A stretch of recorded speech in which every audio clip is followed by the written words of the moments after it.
इस वीडियो में क्लास 10 के स्टूडेंट देखेंगे अपनी पूरी गणित के, पूरी मैथ के सभी चैप्टर के इम्पॉर्टेंट सूत्र चैप्टर नंबर 1 से शुरू करेंगे और लास्ट चैप्टर तक हर चैप्टर के हम सूत्र लिखेंगे ताकि जो बच्चे बोर्ड की एग्ज़ाम देने जा रहे हैं उन्हें सूत्र देखने में बहुत मेहनत पड़ती है।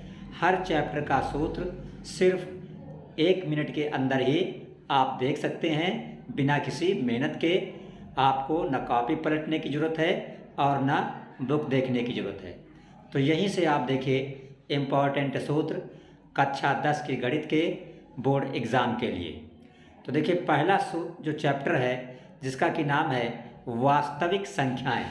तो वास्तविक संख्याओं में पहला सूत्र है a बराबर बी क्यू प्लस आर।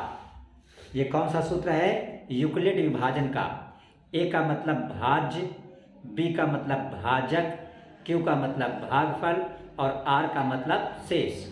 इस सूत्र की सहायता से बोर्ड के पेपर में सवाल आता है कि यूक्लिड विभाजन से HCF मीन्स महत्तम समापवर्तक ज्ञात कीजिए। जहाँ पे r का मतलब शेषफल जो होता है ये या तो 0 के बराबर होता है या 0 से बड़ा होता है और r का मान हमेशा b का मतलब भाजक से छोटा होता है, राइट। दूसरा इसमें आपको ध्यान रखना है परिमेय संख्या। तो कोई भी संख्या जो p/q के रूप में होती है उसे परिमेय संख्या कहा जाता है। जहाँ p और q पूर्णांक होते हैं, शर्त है q ≠ 0, q 0 नहीं होना चाहिए और जो p और q का HCF मीन्स महत्तम समापवर्तक है वो हमेशा 1 होना चाहिए। पहले चैप्टर का जो तीसरा सूत्र है वो है शांत। सवाल आता है कि बताइए दिया हुआ क्वेश्चन शांत है या अशांत। जैसे मान लो लिखा है 172/50। आपसे पूछे ये संख्या शांत है या अशांत, बिना भाग दिए बताए। तो क्या करते हैं, जो 50 है नीचे हर का गुणनखंड करते हैं। तो जैसे ये 50 है, अगर आप 50 का गुणनखंड करेंगे 2 से भाग करेंगे 25 आएगा, 5 से भाग करेंगे 5 आएगा, फिर 5 से भाग करेंगे 1 आएगा। तो आपने देखा जो हर 50 है, हर के गुणनखंड में 2 है और 5 है। 2 और 5 के अलावा कोई तीसरी संख्या नहीं है। तो अगर किसी हर के गुणनखंड में 2 हो या 5 हो या 2 और 5 दोनों हो तो वो संख्या क्या कही जाती है? शांत संख्या कही जाती है। इंग्लिश में टर्मिनेट कहते हैं। ये 3 सूत्र आप याद कर लीजिए। तो चैप्टर नंबर 1 से बोर्ड एग्जाम में कोई भी क्वेश्चन आएगा आप आराम से कर लेंगे। अब हम देखेंगे सेकंड चैप्टर जिसका कि नाम है 2 चरों के रैखिक समीकरण। देखिएगा दूसरे चैप्टर का नाम है 2 चरों वाले रैखिक समीकरण। ये इसकी इम्पोर्टेंट टेबल है। आप अगर बुक में देखेंगे तो इस तरह एक पास सूत्र लिखे हुए आपको नज़र नहीं आएंगे। अगर a1/a2 और b1/b2 बराबर नहीं है तो इसका मतलब रेखाएं क्या हैं? प्रतिच्छेद करती हैं और उसका केवल एक हल होगा। और कंडीशन कैसी होगी? संगत। 3 बातों के लिए ये 3 बातें तभी लागू होंगी जब a1/a2 और b1/b2 बराबर नहीं होंगे। अगला देखिए, अगर a1/a2, b1/b2, c1/c2 तीनों बराबर हैं तो रेखाएं कैसी होंगी? समपाती होंगी, अनेक हल होंगे और कंडीशन क्या होगी? संगत होगी। तीसरा देखिए, अगर a1/a2 और b1/b2 बराबर है लेकिन ≠ c1/c2 तो रेखाएं कैसी होंगी? समांतर होंगी, कोई हल नहीं होगा और कंडीशन असंगत होगी। देखिए प्रतिच्छेद का मतलब ये होता है जैसे कोई 2 रेखाएं कट कर रहे हैं तो ये प्रतिच्छेद है। संपाती का मतलब ये होता है एक रेखा इसी के ऊपर दूसरी रेखा।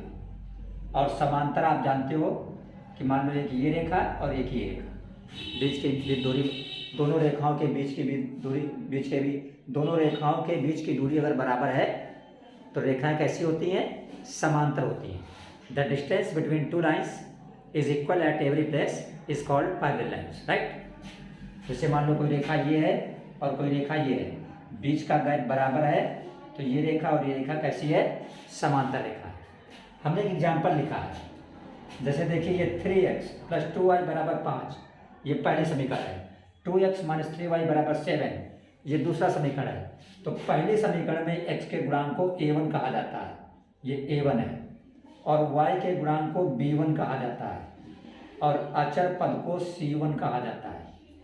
दूसरे समीकरण में x के गुणांक को a2 कहते हैं, y के गुणांक को b2 कहते हैं, और अचर पद को c2 कहते हैं।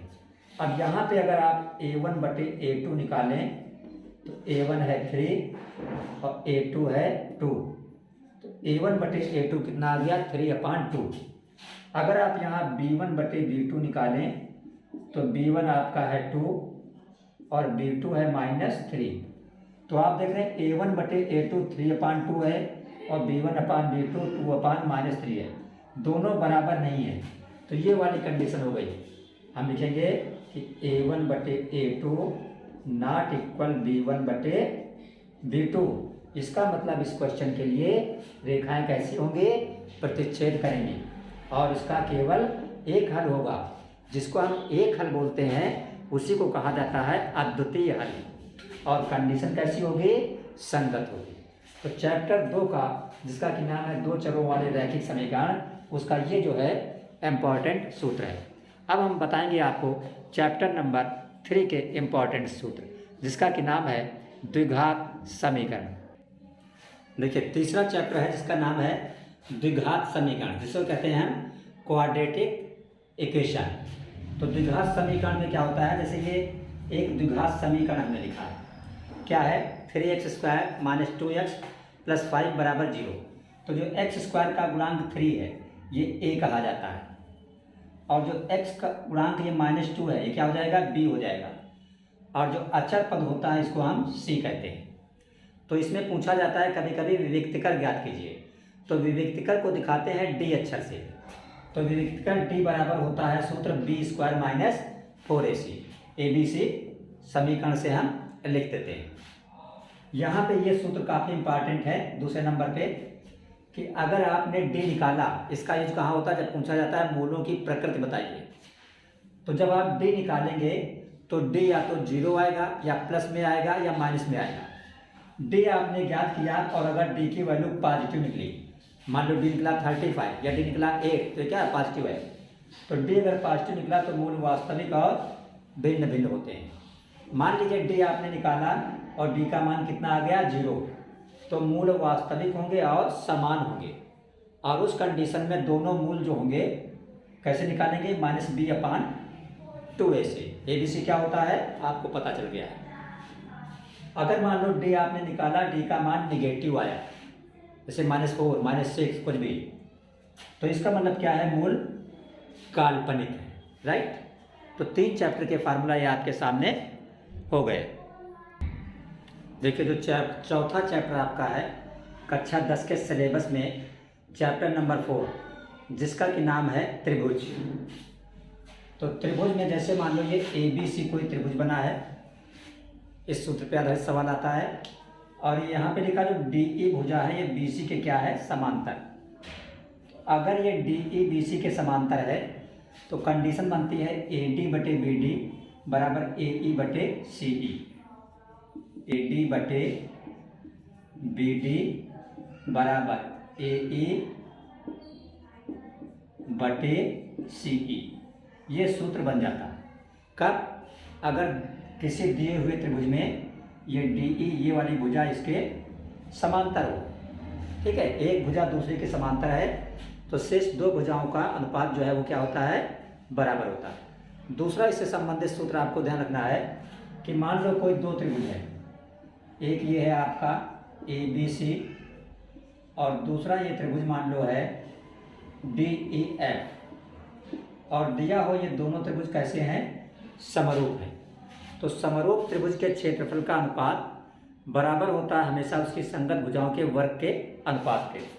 तो सूत्र आपका बन जाएगा क्या, कि एरिया, एरिया का मतलब क्षेत्रफल किसका, त्रिभुज ABC बटे एरिया किसका, त्रिभुज DEF, और ये बराबर हो जाएगा, जैसे ये AB भुजा ली तो AB के संगत कौन सी भुजा है, ये वाली DE, तो AB बटे DE का होल स्क्वायर बराबर, अगर ये AC लेंगे तो AC के संगत कौन है, DF, तो AC बटे DF का होल स्क्वायर बराबर, अगर ये BC लेंगे तो BC के संगत कौन है, EF, तो BC बटे EF का होल स्क्वायर। तो ये दो सूत्र काफ़ी इम्पोर्टेंट हैं चैप्टर नंबर 4 जिसका कि नाम है त्रिभुज। आपका जो 5वां चैप्टर है जिसका कि नाम है चैप्टर नंबर 5, इसका नाम है निर्देशांक ज्यामिति। इसका जो पहला सूत्र है, तो पहला सूत्र आपका होता है कि एक्स अक्ष के समांतर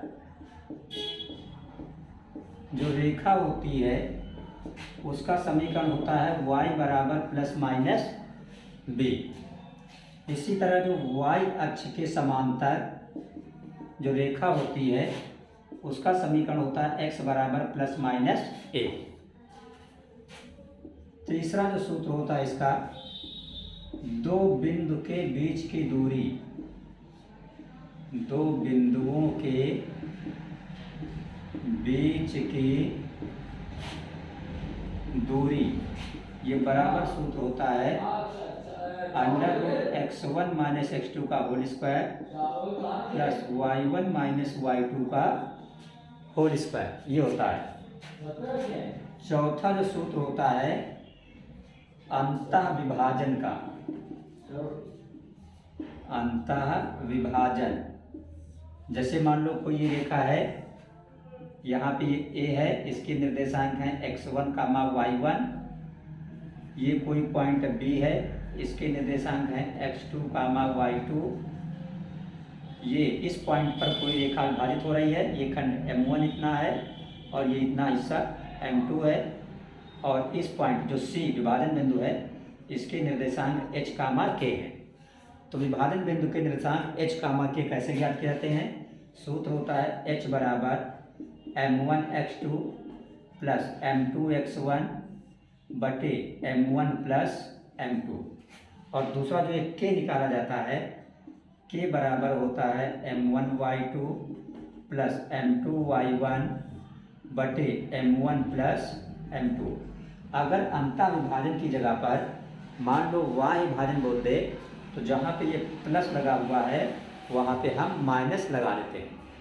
लास्ट फार्मूला इसका देखिएगा, त्रिभुज का क्षेत्रफल, त्रिभुज का क्षेत्रफल, ये सूत्र होता है 1/2 ब्रैकेट में x1 into y2 minus y3 plus